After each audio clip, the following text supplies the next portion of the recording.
ઉર્મિલાબેન રિક્ષામાં રાત્રે સૂઈને દિવસો પસાર કર્યા છે। આ ઉર્મિલાબેન ગોહિલ પોતે રિક્ષા ચલાવી અને તેમના 2 બાળકોનું ગુજરાન ચલાવી રહ્યા છે। તેઓ ધોરણ 12 સુધી ભણેલા છે। તેમને આગળ ભણવાની ખૂબ જ ઈચ્છા હતી, પરંતુ અચાનક તેમના પતિનું અવસાન થતાં તેમની જિંદગીમાં એકદમ દુઃખના દહાડા આવી ગયા। તેમના પતિ હતા ત્યારે તેઓ પોતે રિક્ષા ચલાવીને ઘરનું ગુજરાન ચલાવી રહ્યા હતા। હવે તેમના મૃત્યુ પછી ઉર્મિલાબેન ગોહિલ રિક્ષા ચલાવી રહ્યા છે। પતિના મૃત્યુ પછી ઉર્મિલાબેનના સાસુએ તેમના નાના બાળકોને દેખભાળ કરવાની ના પાડી દીધી અને ઉર્મિલાબેનને તેમના ઘરમાંથી કાઢી મૂક્યા। તે દરમિયાન તેમના 2 નાના બાળકોને રહેવાનો કોઈ સહારો નહોતો। શરૂઆતના દિવસોમાં તેઓ રિક્ષામાં રાત વિતાવીને દિવસો પસાર કર્યા। ત્યારબાદ તેઓ રિક્ષા ચલાવતા શીખ્યા અને આજે તેઓ અમદાવાદમાં રિક્ષા ચલાવીને તેમના 2 બાળકોનું ભરણ પોષણ કરી રહ્યા છે અને બાળકોને સારું શિક્ષણ આપી ભણાવી રહ્યા છે। સાથે સાથે પોતે પણ ભણી રહ્યા છે। ઉર્મિલાબેનની ઈચ્છા છે કે તેમનો મોટો બાબો સારો ડોક્ટર બને।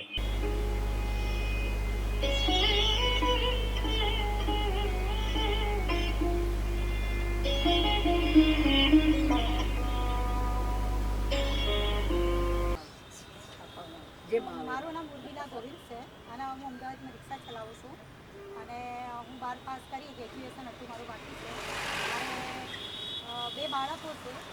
મોટો બાળક મારું 16 વર્ષનું છે, નાનું બાળક મારું 11 વર્ષનું છે। મોટો મારો 11મા ધોરણમાં ભણે છે અને નાનું મારું 7મા ધોરણમાં આવે અને મારા હસબન્ડ એક્સપાયર થઈ ગયા અને મારે છોકરાને મોટા કરવા માટે મારે રિક્ષા ચલાવી, કેમ કે મારો સહારો કોઈ હતું નહીં।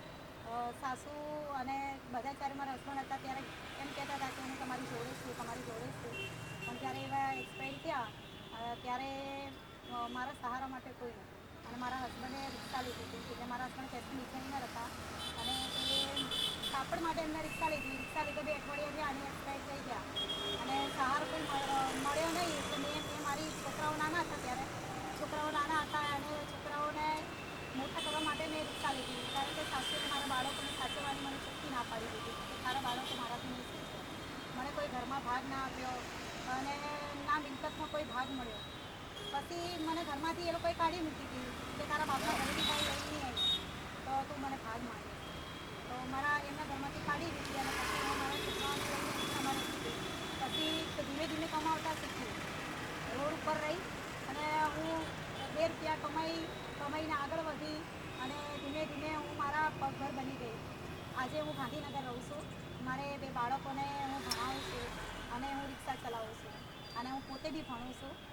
મારા છોકરાઓનું ભવિષ્ય એ છે કે હું મારા છોકરાઓને સારી એવું એજ્યુકેશન આપું, એ આગળ વધે।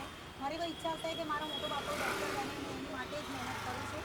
નાનો બાબો હજુ નાનો છે, એટલું એને મેચ્યોર નથી, પણ નાનાને એમ કે મોટો ભણે છે, સારું છે એનું ભણવાનું અને હું પોતે બી તૈયારી કરું છું અને હું હરેક બહેનોને કહેવા માગું છું કે આપણે પોતે પગભર બનીએ અને આપણે કોઈનો સહારા ઉપર ના રહીએ।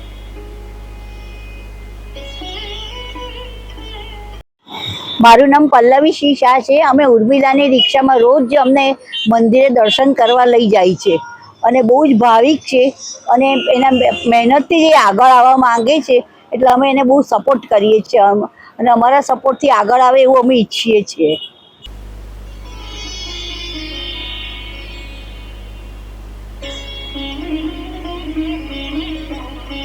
Report by Ashwin Limbachiya, Bharat mirror, Ahmedabad.